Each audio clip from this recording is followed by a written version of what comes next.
l'heure de lever le rideau ce soir pour les Nantais contre Metz avec Fiorel Moldovan à la pointe de l'attaque du FC Nantes. 12 buts dans ses 10 derniers matchs. C'est un joueur en super forme, Ludo. Oui, je pense qu'il fait du bien à Nantes et il le démontre très bien. C'est un attaquant, c'est un renard des surfaces et cette année, c'est vrai qu'il fait une très belle saison. Allez, le résumé de ce Nantes-Metz avec Vincent Radion. Et messieurs, l'autre question de ce soir, c'est de savoir si Nantes va être capable de reproduire le même niveau de jeu qu'à Rennes samedi dernier. En tout cas, ce soir, face à Metz, Moldovan est à nouveau associé à Grégory Pujol. Pujol qu'on retrouve dès les premiers instants de cette rencontre. Le voici qui passe Butel pour servir Moldovan. Mais il ne peut pas trouver celui qui, en 6 matchs seulement, est devenu le meilleur buteur du club. On jouait depuis une dizaine de minutes. Les Messins sont d'ordinaire plus efficaces à l'extérieur qu'à domicile, mais là, ce sont toujours les Nantais qui sont dangereux. Le centre d'Armand, par exemple, pour la tête de Darocha. Contrôle de la poitrine et reprise de Moldovan. Et voilà, première occasion et premier but pour Fiorel Moldovan. Les statistiques du Roumain sont de plus en plus exceptionnelles. 8 buts en 7 matchs de championnat. Celui-ci est venu après un mouvement d'une grande fluidité. Et Nantes mène donc 1-0 après 14 minutes de jeu.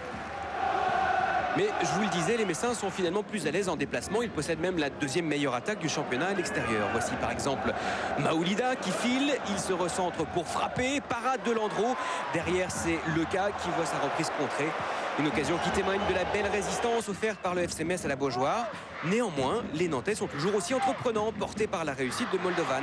20e minute, voici Pujol pour une nouvelle passe en retrait vers Ziani. Mais la frappe du petit meneur de jeu n'est pas cadrée. Nantes s'offre des occasions et mène au score, mais c'est vrai, leur domination est moins nette que samedi dernier face à Rennes.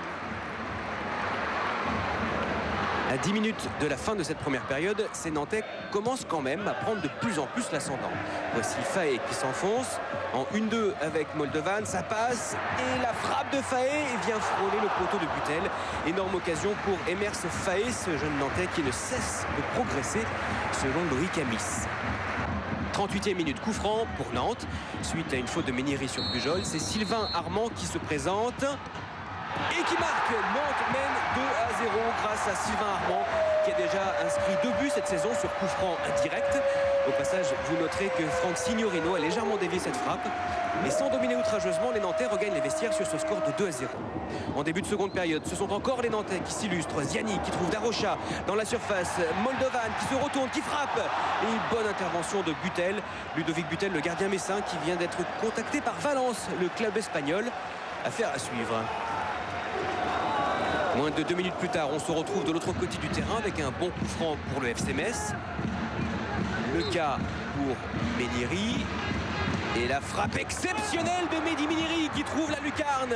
2-1, les Messins réduisent l'écart au bon moment pour relancer le match en début de seconde période. On joue la 50e minute. Mais quelle frappe somptueuse de Méniri. Une balle prise légèrement de l'extérieur du pied droit pour son premier but de la saison. Voilà qui dynamise le FC Metz. 5 minutes plus tard, nouveau coup franc pour les Grenats. Tiré par Promont, déviation de Noro et parade de Michael Landreau sur sa ligne. Le gardien nantais réussit un petit exploit pour sauver son camp sur ce ballon à peine dévié de la tête par Stéphane Noro, le joueur prêté par Sedan. 67e minute, voilà un petit moment qu'on n'a plus vu les Nantais et les Messins donnent tout pour égaliser. Voici ce ballon pour Maoulida. La frappe de Maoulida et Méniri est là pour tacler ce ballon dans le but. Et Michael Landreau vient encore réaliser une parade exceptionnelle. Mais les Canaries ont perdu la main sur ce match et la Beaujoire commence à gronder. Nantes n'y est plus. À un quart d'heure de la fin, les hommes de Loïc Amis restent bloqués et les Messins partent en contre avec le sprint de Gay ici. Gay qui sert Maoulida à l'extrême limite du hors-jeu. Maoulida face à Landreau. Maoulida qui marque et il égalise pour le FC Metz à la 75e minute. Une égalisation tout à fait logique au vu de cette seconde période. Et malgré le pressing tardif des Nantais, le score n'évoluera plus de partout. C'est une grosse déception pour Nantes, comme le confirme. On a déjoué, on n'a pas joué et surtout on a relancé les Messins et bon, c'est 2 points de perdus une nouvelle fois comme on l'a fait contre Strasbourg qui je pense vont nous coûter très cher pour la fin parce que dans ces cas-là on n'a pas le droit si on va aller espérer autre chose en championnat. En revanche, c'est un très bon résultat pour Metz grâce à une grosse seconde période. On écoute Touafilou Maoulida.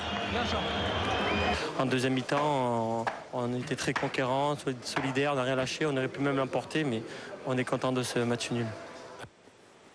6 buts en Ligue 1 cette année pour Touafilou, Maoulida, tous marqués en déplacement à l'image d'une équipe de Metz qui, si l'on ne prenait en compte que les matchs joués à l'extérieur, figurerait dans le premier tiers du classement du championnat de Ligue 1 et qui pourtant flirte avec la relégation depuis le début de la saison.